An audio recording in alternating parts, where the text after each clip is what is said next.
Welcome back to the channel. Thank you guys for subscribing. That helps me out a lot. And let's dive into how many fishing rods you need when you are out on the lake bass fishing. Some days or tournaments or weeks, it seems like you can catch every single fish on one rod. And there are some times where it seems like once you catch a fish on a bait, you will not catch another one on it. You know, there are times when there is a really strong pattern and you can catch them all on that one. And there's times where there is no pattern and you need 12 rods on the front deck of your boat. So I'm going to go into a couple different scenarios where I have caught them really well with one rod and scenarios where I'm constantly changing baits and fishing a bunch of different rods. So what typically happens when you're on a one rod Todd is what they call it, bite, you're on a really strong pattern. You've got fish that are doing the right thing at the right time of the year, and you're catching the right size fish, and you're catching plenty of them. So what tends to happen when you are in a pattern and you have a weather forecast conducive to that pattern, like a pre-spawn cranking deal on chunk rock banks. So imagine running a pattern, you're running down the lake, wherever you find chunk rock, you can pull in there with a crankbait and you can catch them. Now you still have plenty of fish in the lake that are in their pre-spawn pattern, so you know you're gonna continue to have more and more fish show up each day. You also have the right weather. They're gonna continue to bite that crankbait. You look at the forecast and it's clouds and rain and wind or whatever you may need.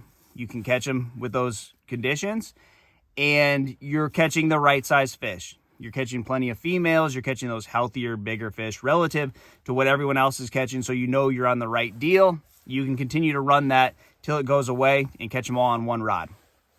You may also see the other end of the spectrum where the fishing's really tough. You can't catch them on anything but a worm. Maybe the fish are spawning and all the moving baits just aren't working. You may have post-frontal, sunny days where you got to drag something slow. So you're just covering a bunch of water, you're catching spawners and off-colored water with the Senko. I've had good tournaments doing that.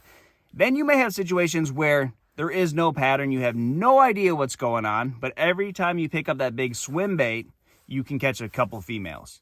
And every time you set that big swim bait down, you just catch little fish. You know, and you may have to have two rods, you may have to have a wacky rig where you can go to the bank and fill out your limit or just go and get a bite at times, and then stay out in front of those spawning flats, catch big post-spawn females on a swim bait, and there's nothing else that you can do to catch big fish. So you can have a pattern, you can have something kind of in between, or you can have no pattern, but still you can catch all your fish with one rod.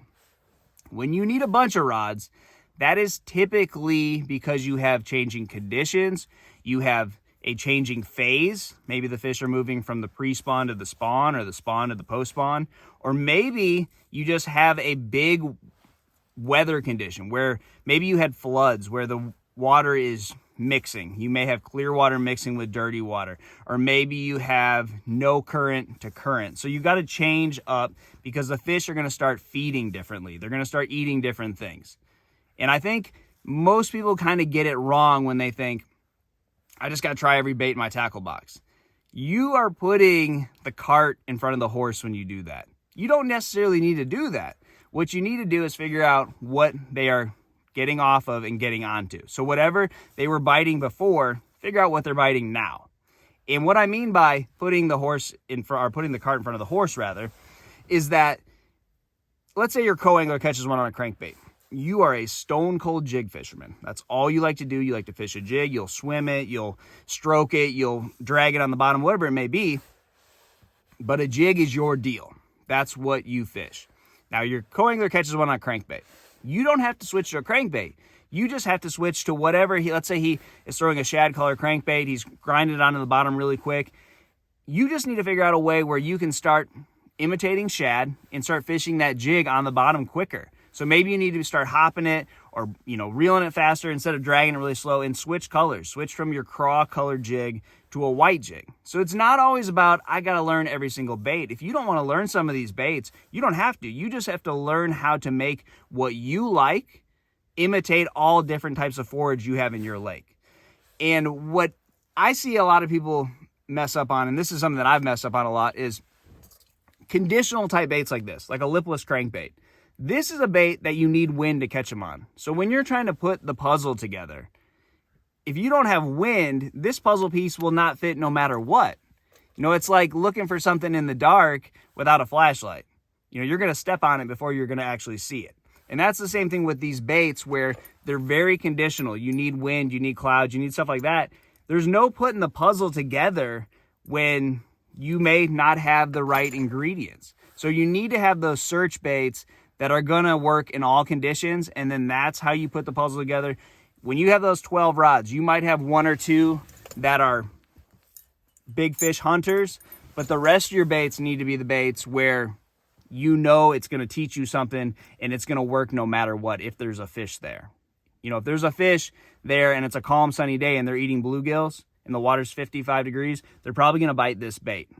Other baits they may not, and you're not really going to figure out what you need to be throwing. So 1 rod or 12 rods, they all work. They all have different situations. You got to figure out which is the right one for you. It can be complicated, it can be easy, somewhere in between, but good luck to you guys, and I'll see you on the water.